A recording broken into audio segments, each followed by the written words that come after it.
Cool. Uh-oh. Don't crash my trophies, man. Sorry.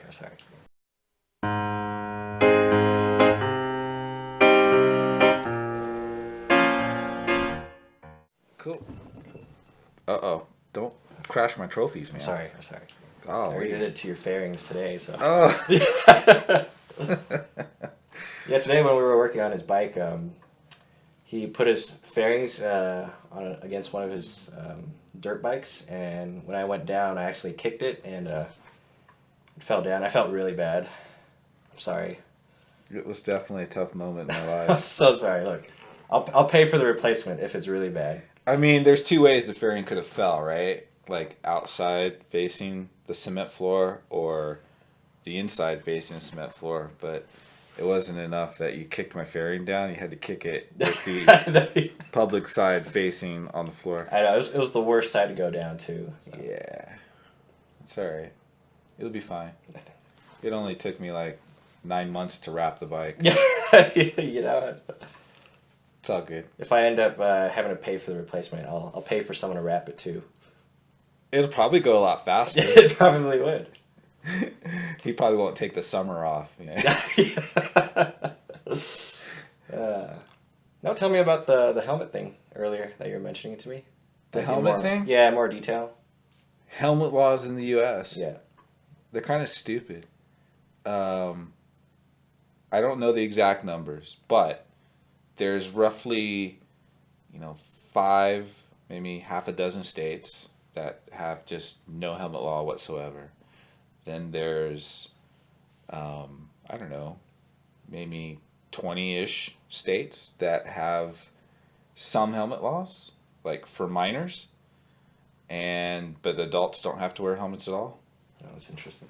And then the rest of the states have, they have hard helmet laws. Everybody has to wear a helmet. It doesn't matter how old you are or anything. So I didn't know it was like that. I thought it was, I knew about, maybe half a dozen states that have no helmet laws at all, because Colorado's one. You see people riding without helmets all the time around here.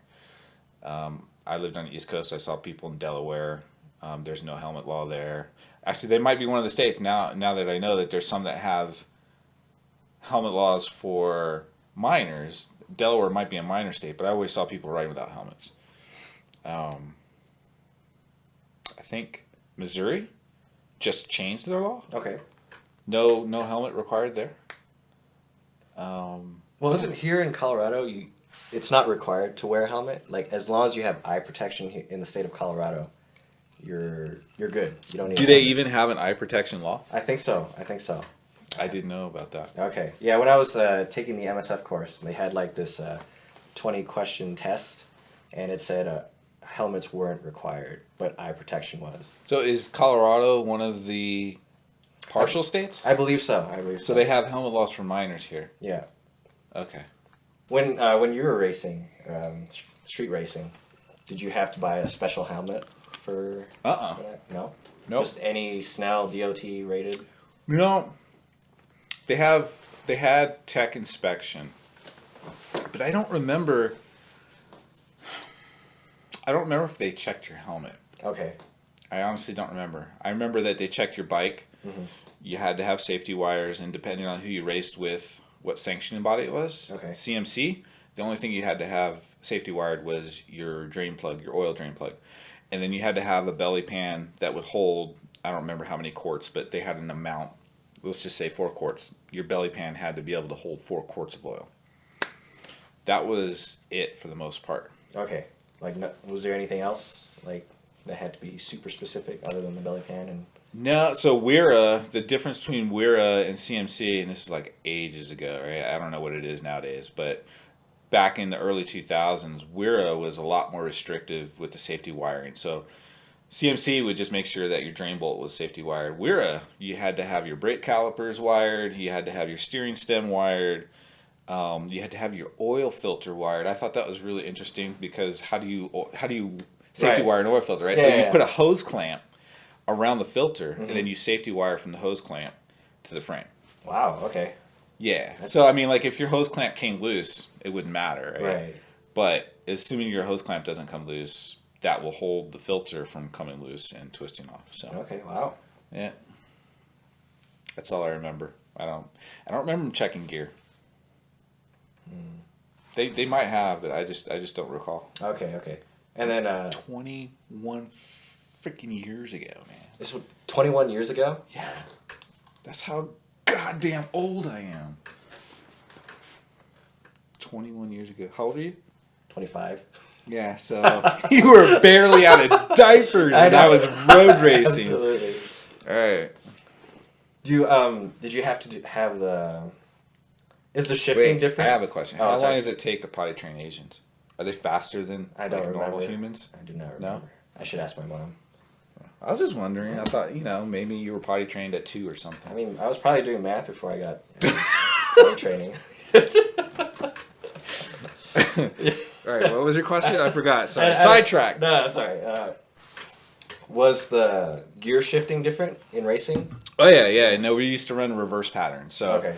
Instead of 1 down and then 5 up, and some bikes don't have 6 speeds, some bikes only have 5, but you get the point. Okay. 1 down, 5 up is normal. Mm-hmm.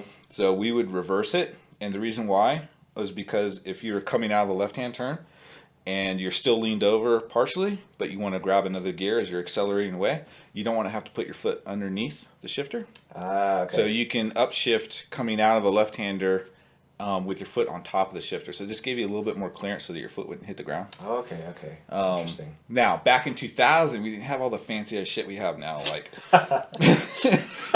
no, serious. Like, you didn't have quick shifters with auto blips on downshifts. None of that shit, man. You actually had to ride your bike.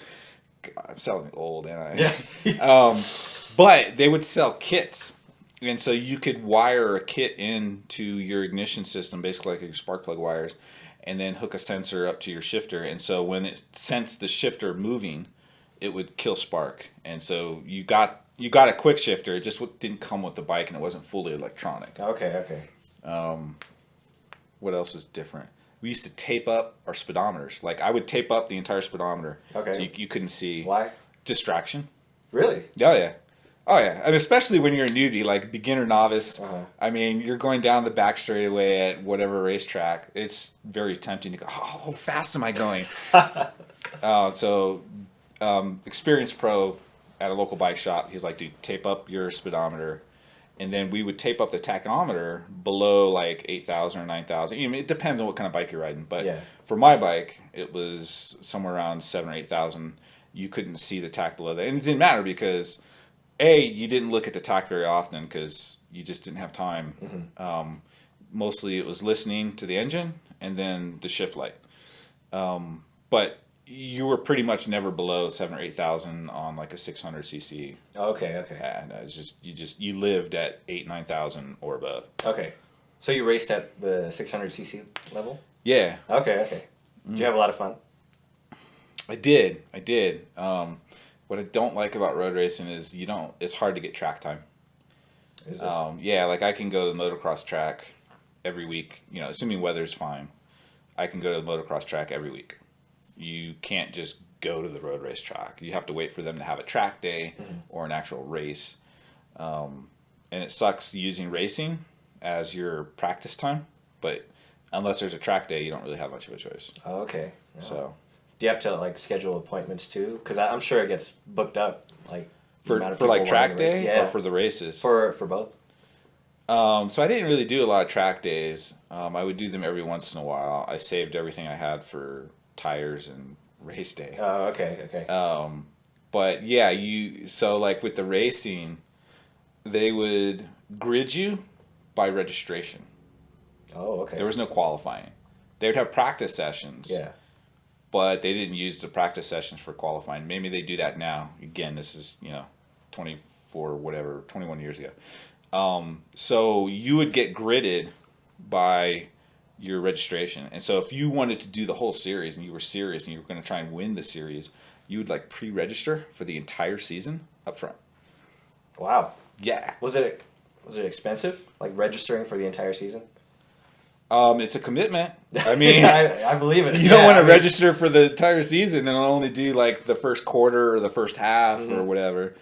So it was a commitment. But if you were going to try and do the whole series and try and win the championship, then that's what you did. You pre-registered for the entire season. Wow. and make sure you got, because they would start you like in motocross, you might only have 3 or 4 guys on the gate that are in your class, and maybe you've got 15 guys on the gate. But when I road raced, we would have waves of 15 riders, and there would be 3 waves at most races. I think I've been at a race where there was a 4th wave. And so what they would do is they would drop the green flag. The first 15 guys would go. If they did not crash in turn 1, they would drop the flag again. I'm Wow. not making this up. Holy crap. Yeah, so if you were in the 3rd wave, I don't care how fast you were, unless you were completely sandbagging your class. Like if you, they only had 2 classes as far as skill level. Mm-hmm. They had like a pro and an amateur class. And so unless you were a pro in the amateur class, you're not going to win the race from the 3rd wave. It's just, by the time your wave goes, first wave's halfway around the track. So, you know. That's not fair. No, it's not That's fair terrible, at all. yeah. That's why you pre-register, so you get a grid in the first wave. Okay. So, like, my first season, I didn't know any of this. Man. Okay. I'm just like, and I only did like half of the series because it was my first one. I was just kind of, I wasn't even sure if I wanted to do it or not. Okay. And you only did just that series? Or did you do a second? No, I just one. No, I did 3 years. Okay, okay. But only like one of those years was a full series. Because in the 3rd year, I moved like halfway through the season, and then I just never raced after that. But that's another story. Yeah. So yeah, if you wanted to start with that first wave of like 15 riders, you pre-registered. Because if you registered the day of the race, I guarantee you were not going to get in the first wave. Right. You'd be, probably in the front of the second wave if you were the first guy in line that morning. But most likely you'd be in the middle of the second wave or in the 3rd wave. Okay. So there's no point in registering like late because you're probably not going to make it. So you're losing all that money up front. Yeah, no, you if you're serious, you want to do the whole series, you pre-register. There's no ifs, ands, or buts. Wow, that's terrible. Pre-reg. That is terrible. Nowadays, maybe they've got transponders on all the bikes, and your qualifying session is also, or your practice sessions are your qualifying sessions. Okay. But back then they did not. They didn't give you transponders. Bikes didn't automatically come with them or anything like that. Mm-hmm. So that was it, man. Wow. Pre-register that shit. That's terrible. Yep. Have you thought about going back to, I wouldn't say race officially, but like just have a track day, have fun? I thought about it. Mm-hmm. I'm not super pumped on it yet, but that might change. Okay. Yeah, I've been thinking about, because one of the dealerships up in Denver, I think it's called Fay Myers Motorsports. They have like summer track days, and like for beginners like me, they're like, oh yeah, we'll do a tutorial session. We'll provide you the gear. You can rent the gear. You can rent the motorcycle. And I was like, oh, you know what? I kind of want to give this a go. Like, I feel like it'd be totally really do fun. it. Yeah. Yeah. So like, if I end up going, do you want to come? Yeah, I'll go. Okay, all right. I'll have to look up when those are, but I feel like it'd be really fun. It would be a blast. I feel like it'd be scary though. I've never dragged knee before. I can't imagine what it just feels stick like. your knee out really far. No, just like ah. I never stuck my knee out very far, so Okay. it was hard for me to drag knee. Like I put aftermarket rear sets, and I would drag aftermarket rear sets before I dragged my knee because Really? I always kept my knee pretty close to my bike. Is it a good feeling like when you drag knee? You're like, oh yeah, this feels good in the corner. I would say the first time I dragged the aftermarket rear sets, Yeah. I was like, holy crap. I got to be close to the edge of the tire because they were substantially higher than stock rear sets, and they didn't have the little feeler pegs that stick out of the stock rear sets. Mm-hmm. There's like none of that, and they don't fold up. So you could lift the bike up or break them off if you dragged really hard. But the first time I dragged those, I was like, yeah. Yeah. Okay. I'm leaned over. So, Okay. would you ever race? Would I ever race? Yeah. I don't know. That's a hard question. I guess it really depends on the time. Like if I had time for it. If I had time for it, absolutely. But I mean, I'd have to ask. If you want to do it, you make time for it. That's true. I mean, You make time. if you want to do anything, you make time for it. Right, exactly. So would you want to do it? Would I want to do Because it? if you wanted to do it, if you really wanted to do it, you would make the time. I mean, it's kind of hard to answer because I've never experienced it before. Yeah. That's why I kind of want to do Do a track a day. track day just to see if I like it. But You might have to do multiple track days. Oh, absolutely, yeah. And then not only that, I have to practice my craft. But I mean, It's a hard craft to practice. I'm sure it is an expensive craft too. You just, you could go weeks without getting track time.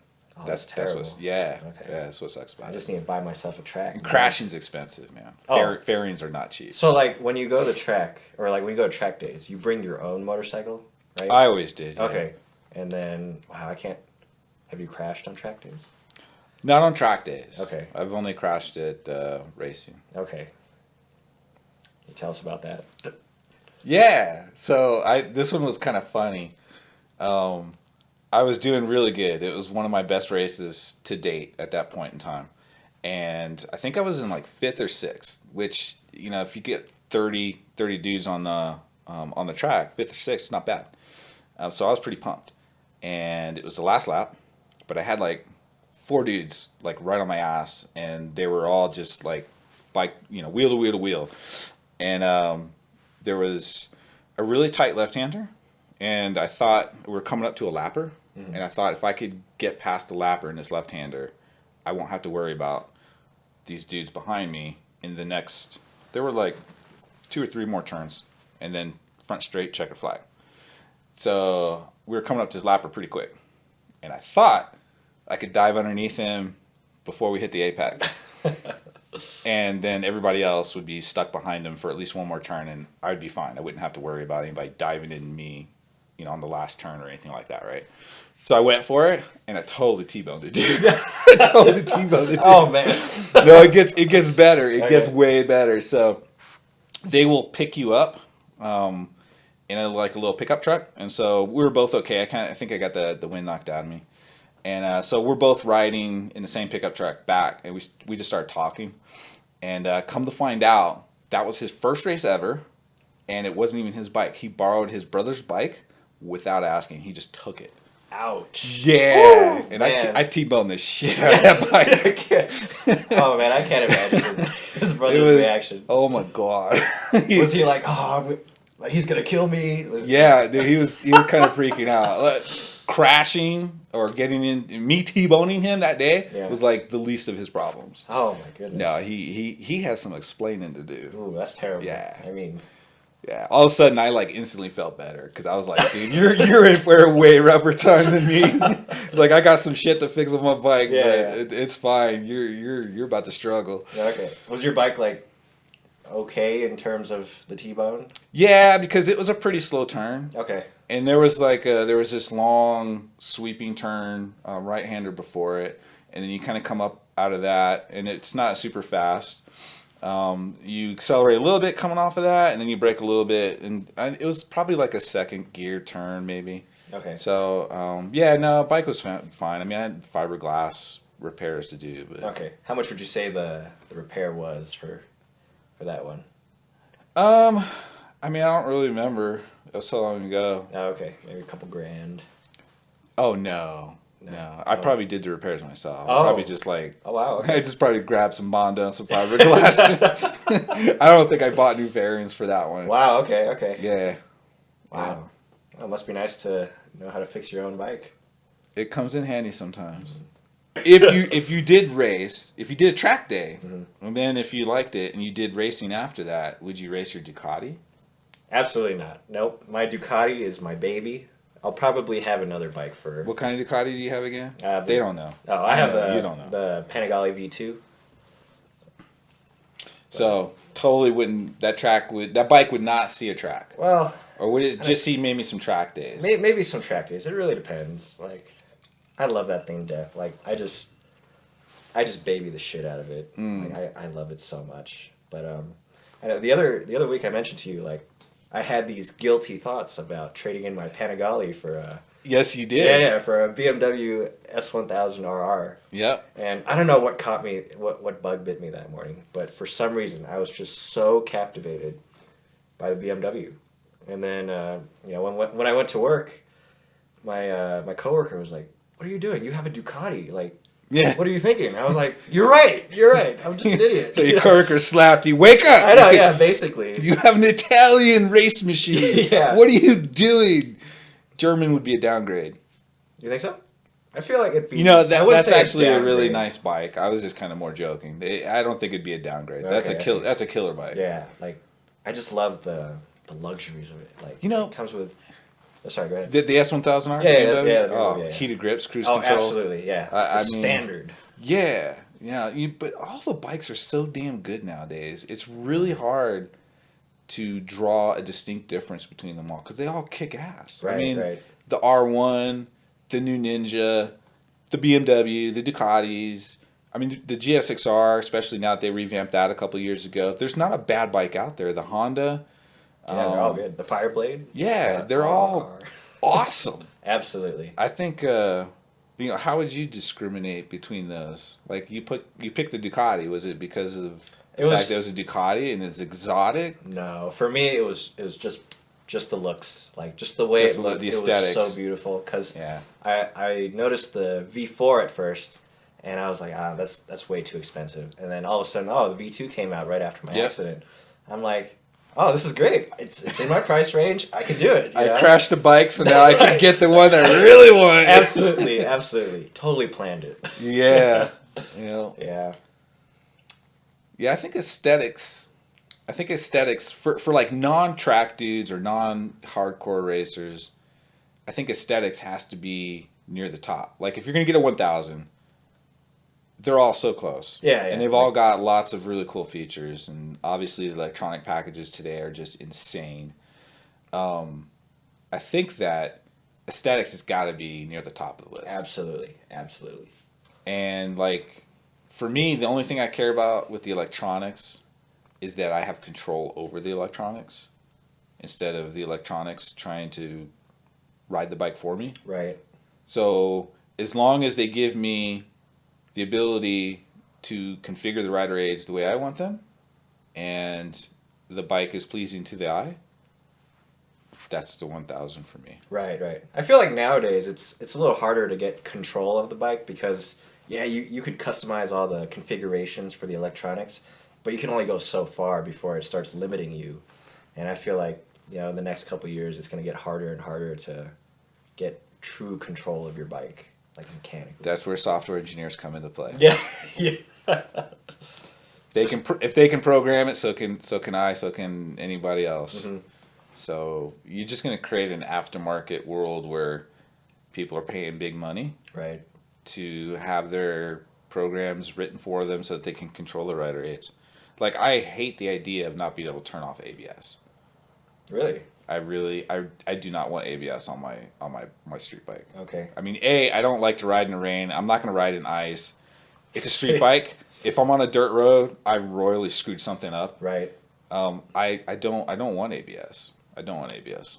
If I was going to be like an adventure bike, maybe, but with all my motocross experience, I don't have ABS on my motocross bike. And I'm riding in mud sometimes. I ain't got no damn ABS. I got no damn traction control. I got none of that shit. Right, right.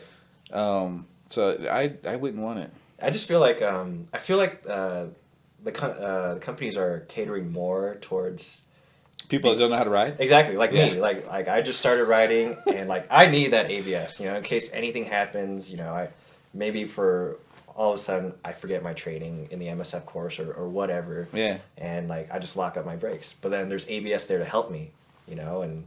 And then then you have the luxury things like. See, I'm from the school of hard knocks, man. You need to just crash that shit. Crash it. I sure crashed it.